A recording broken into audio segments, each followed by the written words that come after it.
एक तरफ गुना नगरपालिका शहर में स्वच्छता बनाए रखने के लिए नागरिकों का सहयोग मांग रही है और खाली प्लॉट में कचरा पाए जाने पर पड़ोसियों पर कार्रवाई करने की बात कर रही है। दूसरी ओर नगरपालिका का अमला खुद अपनी जिम्मेदारी कितना सही तरीके से निभा रहा है, ये पूरा शहर देख रहा है। लापरवाही की हद इसी बात से समझी जा सकती है कि नगरपालिका के सफाई कर्मचारी खुद शहर के ऐतिहासिक मैदान को कचरा घर में तब्दील कर रहे हैं। मामला गुना में राजनीतिक धार्मिक आयोजनों को बड़े स्तर पर संपन्न कराने के लिए उपलब्ध एकमात्र दशहरा मैदान से जुड़ा है।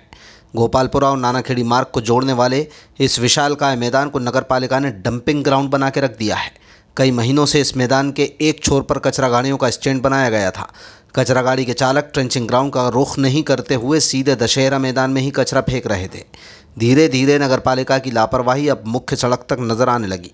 नानाखेड़ी और एसपी ऑफिस की ओर जाने वाले दशहरा मैदान के एक छोर पर सैकड़ों टन कचरा नगरपालिका ने डंप कर दिया है। दिन भर आवारा मवेशियों का जमावड़ा लगा रहता है। रहवासियों के मुताबिक इस अस्थायी कचरा घर से उन्हें खासी दिक्कत हो रही है। यहाँ से गुजरने वाले लोग भी दुर्गंध से परेशान हैं। जिन लोगों के व्यावसायिक प्रतिष्ठान या निवास दशहरा मैदान के आसपास हैं, उनकी परेशानी का अंदाज़ा तो लगाना बेहद मुश्किल है।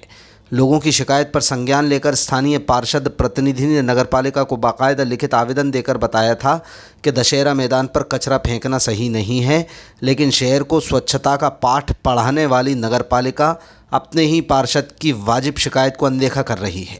सवाल ये है कि किसी प्लॉट पर कचरा पाया जाता है तो पड़ोसियों पर कार्रवाई होगी, लेकिन अगर खुद नगरपालिका के कर्मचारी कचरा फेंक रहे हैं तो उनकी कार्रवाई क्या अध्यक्ष पर होगी या सीएमओ पर होगी?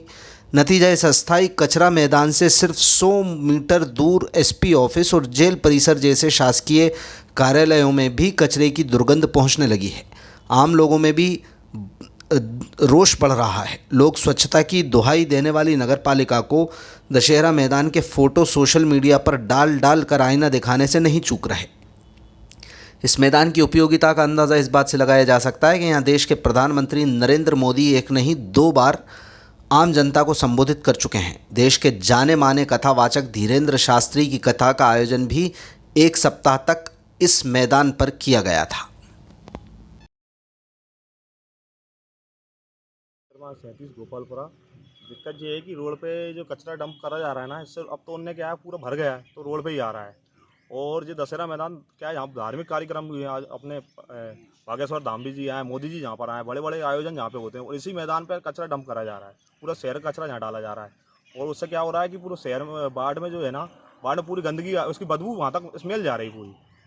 कब से किया जा रहा है डंप यहाँ? ये डंप तो कम से कम 3-4 साल से अभी बनाना चालू कर दिया उसको, और उसकी क्या बदबू पूरे वहाँ में जा रही है।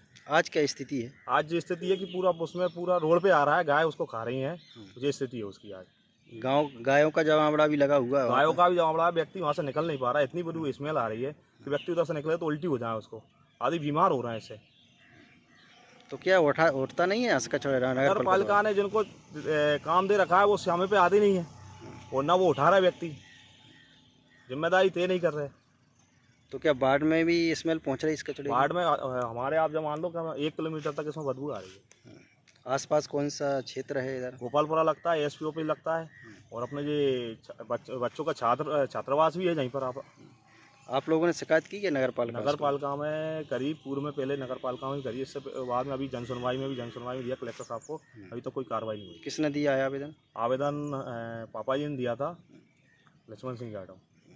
आपका क्या नाम है? नीतेश जाटव। आप पार्षद प्रतिनिधि?